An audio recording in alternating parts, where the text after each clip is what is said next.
Hey, for the drafting phase of first game, it's gonna be Brigetron against Geek Fam. Of course, Kescue. Two bans already given towards Faramis and Ruby. Ruby, that the nice Baloyski is one of his favorite heroes, but of course also tones down the flexibility coming in. But for Bluffsy, it's going to be the Nolan and Joy ban. Straight up jungler bans here, potentially, right? But Kescue seeing the Ruby carry even. Yeah. Whoa. What's the KTV?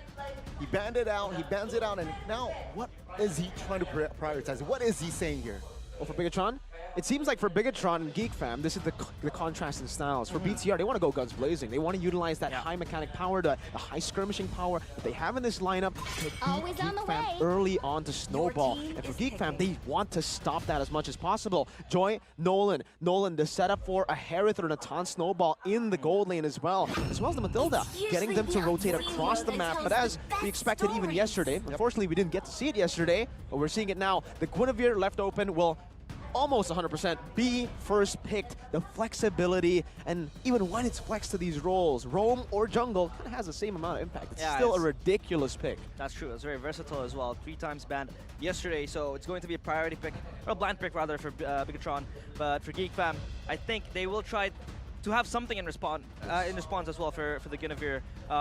Maybe a few other playmaking heroes as well. But we do see them wanting to really have that approach come in for Guinevere, but it's going to be the Barats and the Arlott pick. Okay, Barats and Arlott. What does this say? They will and try to play support, right? Yeah. With the support, with the Barats, it will help Barats' movements and sometimes sustain. And that is what they're trying to do. They have opened their cards here. Brigetron, they can answer with a hero that can serve as DPS.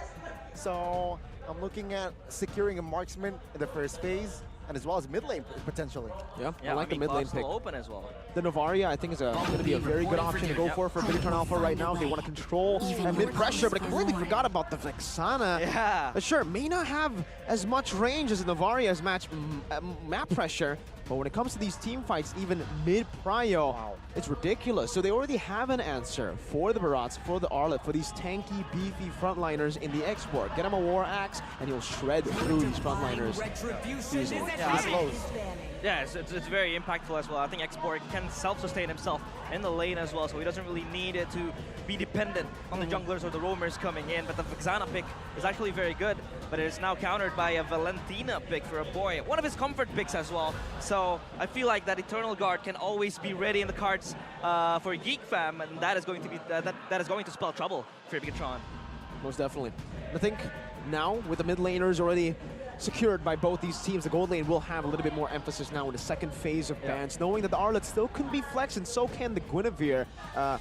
For Brigetron and Geek, they might just want to limit the amount of gold laners.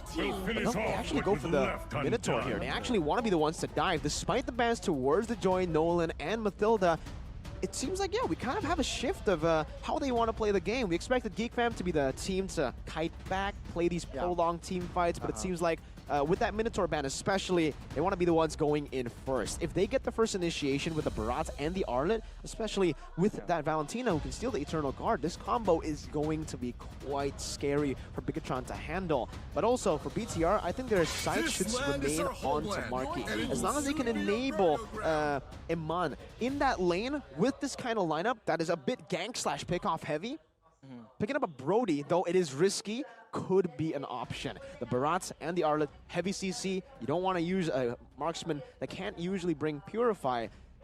But I'm still saying, if they want to really snowball in the early game, throw him on, it's still possible. Yeah, of course it is. Up in the cards as well. But Lapu Lapu ban as well. That denies Luke his comfort pick, and that pick that could possibly just transition into some sort of a damage in the late game. But for the size of Geek Fam, they are going to ban the Diggy that we haven't really seen, because in this kind of like burst meta, Diggy seems to be not so effective compared to other roamers that maybe are more, kind of like aggressive, like the Minotaur, for example, or even the Guinevere that could be flexed into support or roam. But now, for Geek Fam, they haven't really kind of designated which lane, this Arlott could really go. Still a flex, right? They're Yeah. still playing their flexibility card, but I really like that Diggy pick because against the Barats, it can be effective, right? Barats, you walk, you want to close out this space, and with the Diggy on the opponent, it can be hard, right? With the reverse time, with the time journeys as well, Yeah. adding movement speed to your opponent. That's why they eliminate that factor. Now, Geek Fam, second phase, I expect them to just play their cards right. They do not want. Okay, never mind. I was about to say that they should pick up a marksman in their 5th pick, but it seems like they're confident enough to open up their Bruno and save that roamer potential pick. Yeah, I'd say like the roamer would really dictate how Geek Fam moves around the map. With Bruno would be still like a solid pick for Geek Fam. But there you go. Mirko's prediction is always insane. It's gonna be Brody that could possibly just sustain himself and maybe just shred through the range that he has, maybe for Eman to maximize that power coming in from Brody. And with this, honestly, I feel like for the roam, it's going to be a bit tough here. I think the Atlas? Grok could be an option. The Atlas, though I get what you, I get the point there, but I think it's a bit too instant for the Atlas to be like purified completely. The Bruno obviously can go for the purified Valentina as well. We got anti-CC for both the Barats and the Arlet. So instant CC, like the Grok, with the knock-up, I think it's a bit better, and they do decide to go for the Grok right here to go and rotate over. Now, this is the big question. Is the Arlet going to be flexed into the XP or the roam? I think what Brigetron have done there in the second phase is actually quite intelligent, right? They banned out the Lapu Lapu and the Tigreal here, so it kind of forces them, and they've already banned the Ruby previously. They're trying to limit down Luke and Beloyski's hero pool to limit this flex, and now I think Geek Fam are kind of confused as to what they want to go for. They want to put that Arlet into the roaming position, getting a little bit of poke, but again, against the Grok, anti-CC is built in that kit. It seems like they will be going for a Yuzong in that back line. Famous words from R7. I also actually asked Fried Chicken.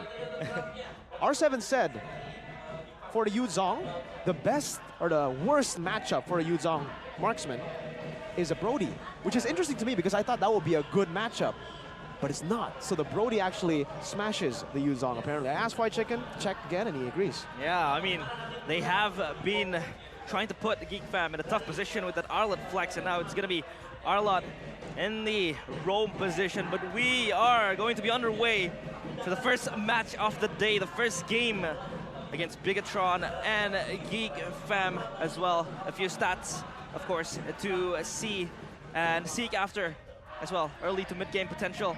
It's always going to be the name of the game for both sides of the team. While we go and arrive at the land of dawn, we are going to get ready. Who will bring the first game? Will it be Geek Fam or will it be the Red Robot seeking vengeance? It's gonna be Brigetron against Geek Fam. Boy, oh boy, I personally can't wait. Again, ladies and gentlemen, it's a rematch, technically, from the playoffs last season. And Brigetron, they got 3rd place. Why? Because of Geek Fam. Yeah, of course. Now we do see Super Ken and Ray both respectively moving towards their buffs. Moreno on the mid side. It's not going to be a tough challenge to really fare up against the Valentina, but Key is currently moving and trying to really deny that, you know, fast farm coming in from Ray. And that pressure they're trying to instill on Ray is really, really conspicuous now in this matchup. You gotta go for the rookie, right? I love the preemptive measure that Brigetron took, knowing that Beloyski on this Arlet could be very oppressive in the early game. Beloyski can just jump in with that vengeance constantly, get the reset, so they actually even rotated Chorizo over to leash Mr. Ken in the jungle. Meanwhile, this should be the main focus when we're talking about Brigetron Alpha's composition. Now that they have a Brody, they have to play a bit more of strong side, but this could also be a subversion of the expectations for Geek Fam. That's why Geek Fam has to be very, very smart as to how they rotate across the map. Ray already getting some good control over that top side, trying to get some pressure away from BTR from that turtle, but he does get walled away quite a bit, just will slow him down. Yeah, Ray's able to really absorb the pressure, and that is very nice for him for a rookie, but I think they are going for a dive. 3v4 first blood goes to the hands of Ray. Luke now under the turret gets taken out as well. It's a 1-for-1. It's Sorizo for Luke. In the bottom side, it's Iman now with the flicker as well. 1 HP and Iman. Here's your first kill with the Brigetron jersey. Oh my god, that is insane. And they win out with the advantage. They are able to really collect that top or XP side dive. Was a huge success. They took out one, and now Iman really inching himself in that matchup coming in against, against Marky. Black Dragon form, now Ray comfortably taken. Oh, what? K taken, stealing away the Lord in the backside as well. Sorizo finding a kill on towards Luke now, who has died twice. And Geek fam, they are not in favor here. What's that? What happened? I thought he got it and he didn't even use the wild charge. Now Marky 2v1 stunned up bottom side, and Marky gets the stun as well as Iman now collecting a kill again. Oh, it's gonna be Beloyski taking the kill though. It's a trade, and now it's Geek fam still looking for trades, looking to somehow recover from that early game. What? Yeah, they are putting a lot of pressure on Brigetron. All of their movements working very well now, and Beloyski just being shredded behind. And I think their map movements, their macro control has been very solid in the first few minutes of the game, Mirko. I'm looking at the replay here to really, I want to see what stole Basic that. attack. I think Suki just walks up and smacks it. It's not even a wall. It didn't come out of. He just missed the retreat. That's plain and simple for Ray. He completely mistimed it, miscalculated it, and now it's resulting in Brigetron Alpha having the gold lead early on, and Iman with 2 kills. Actually, Marky lost the entire wave earlier from that dive. He kind of rotating over, but remember, with this Brody, if you play strong side both sides, I think it should favor the side of BTR. Yeah. 4v3. Oh, early wall charges. Ray now taking some heat. Taken down as well, potentially, but no. Still have enough room to escape here as Geek fam, they fail to initiate with a man up. Yeah, they were able to really survive that dive coming in. They even have to expend the Eternal Guard, but I think like the peel being given by Vexana is going to be enabling them to really sustain the fights. I think Moreno has responded to that rotation very quickly, so they are safe, trying to really retain that control under in the gold lane. Geek fam look for a very fast movement, but now it's gonna be Super Ken. Oh my god, that's just disgusting, right? Good setup there, set up by Super Ken and Sorizo. Easy free kill for on towards Beloy, but take a look at this. Geek fam, they want to contest this turtle. Luke with the Black Dragon form, BDF Ray taking heat literally, but all Super Ken petrified at the backside. Turtle secured by the Barat. Super Ken solo killed by Luke in the backside. Now Luke again wants to soak the damage from Sorizo, but it seems like the heat from Moreno and Sorizo is a little bit too much. A boy in a no man's land, but perhaps the stun now. A boy with the play. Valentina finds the outplay in the bottom side of the map. It is actually K with the help of Iman, of course. Iman taking the turn and the kill. Beloyski now inside the bush, looking to grab space, but no, it's an all for naught as Iman collects the double.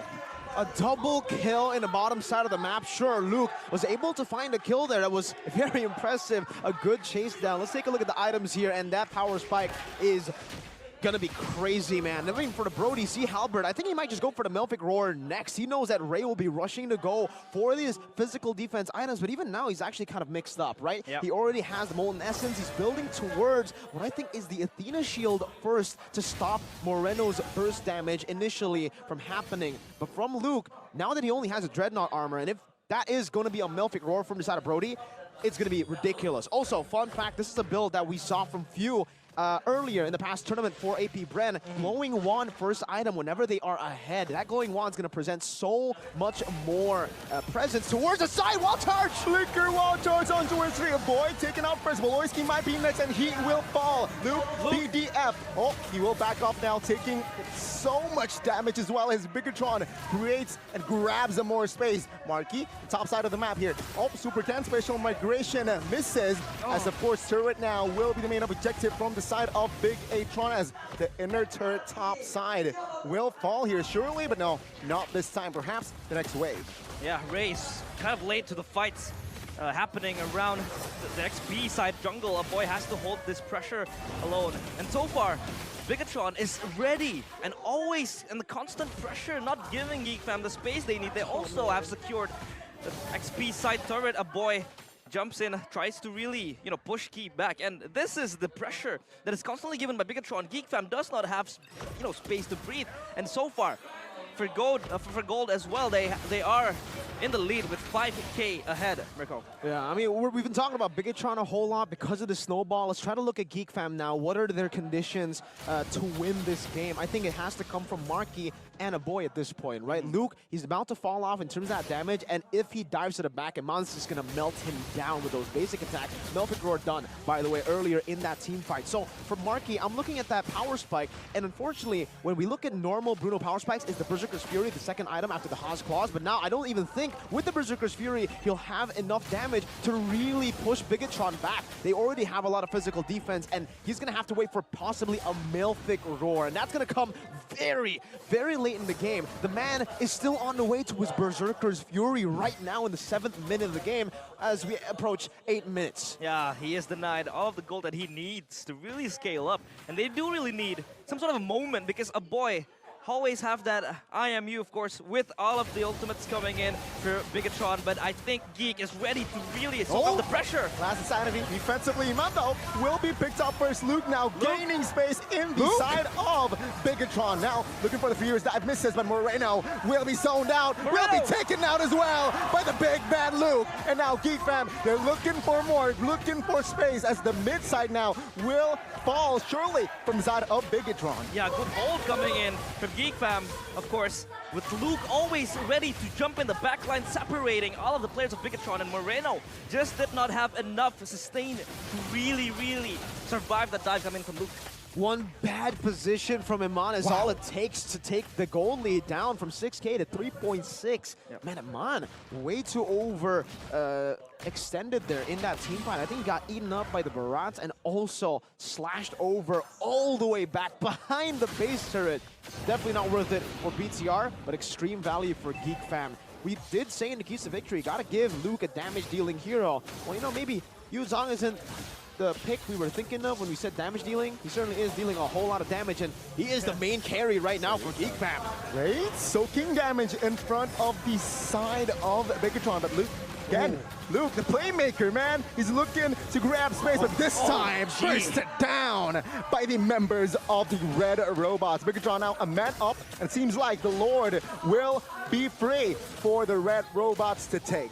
Yeah, they have Prio as well, and XP and gold, and they now have their hands on the Lord, so this is going to really ease up the process on trying to knock on the base of Geek Fam. Luke, again, trying to be the hero with that dive towards the backline, but it's just not enough because Brigetron now are ready. Moreno just bursted him down as well. With that self-peel coming in from the Vexana, it's always going to be ready to really just prolong their lives for that fight to ensue. Yep, the War Axe, Brute Force Breastplate as well. Don't note down that the power spike, the initial power spike for the Bruno has already been acquired there. Berserker's Fury now.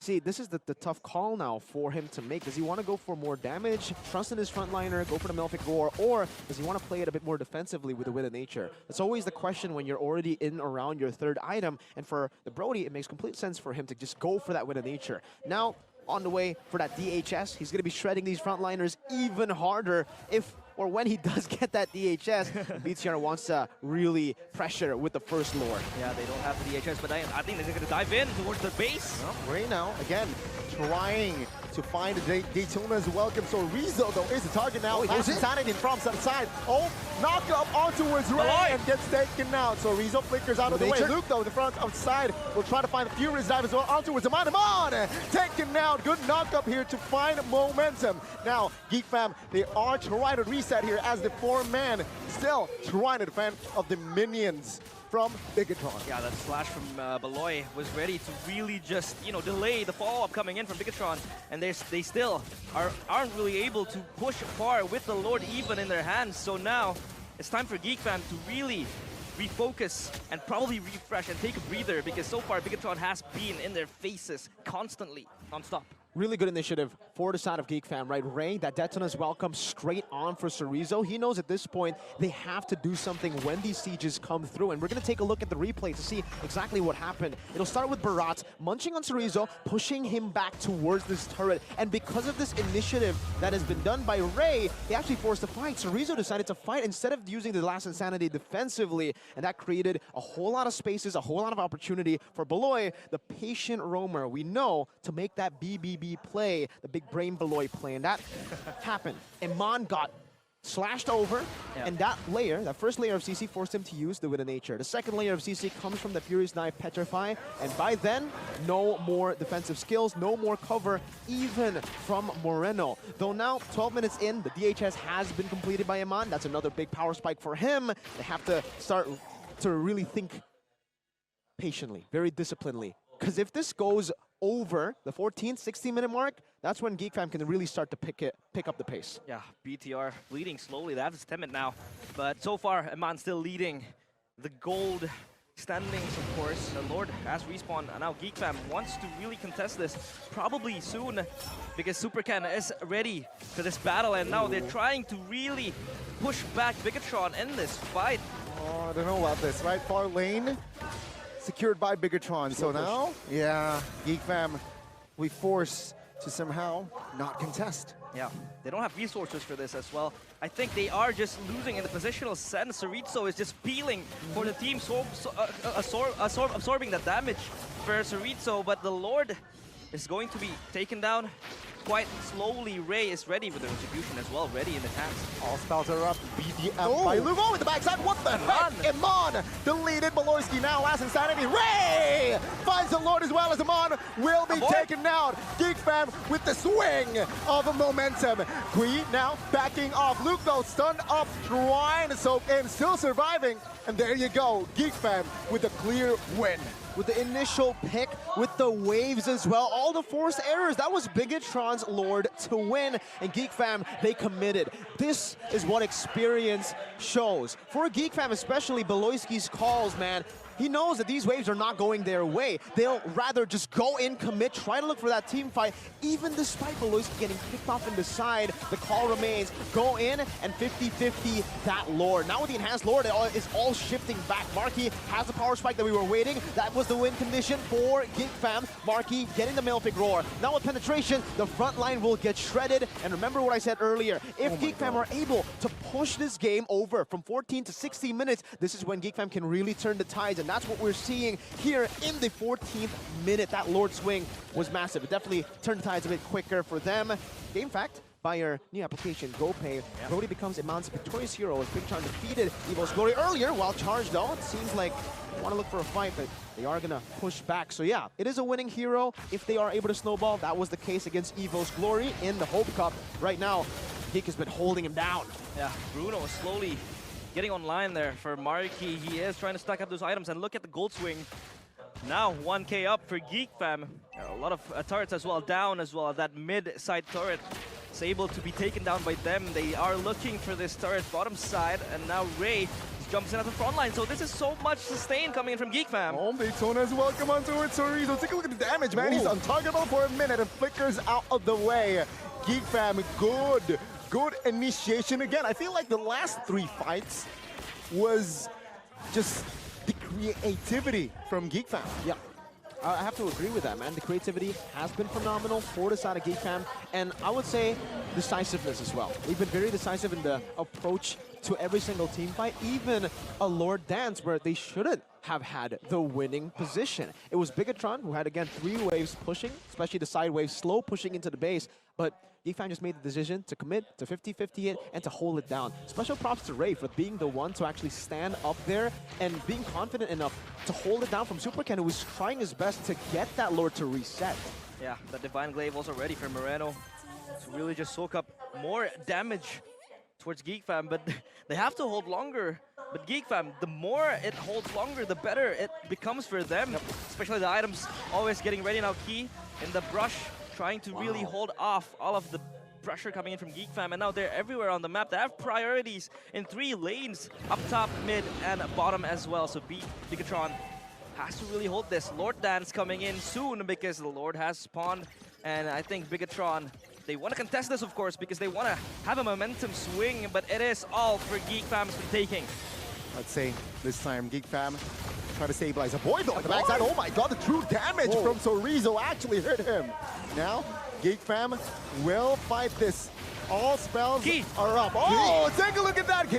Jumps in, no fall damage though. Here, last and setting in the backside. Good win, crunch into delay, but Luke trying to buy time. A boy taken down, and Luke in the front side will be taken out as well. But Loyski bought the immortality, but what can he do?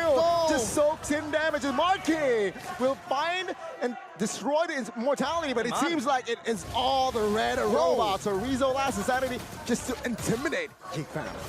He's gonna go down as well here, I think. This is a good pick-off. And of course, Brigetron take everything as they lose nothing. Geek Fam, 3 players down. They are now bleeding.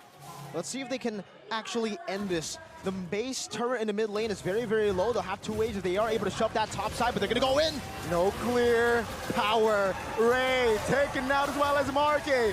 And the red robots in this best of 3 will strike first. Yep.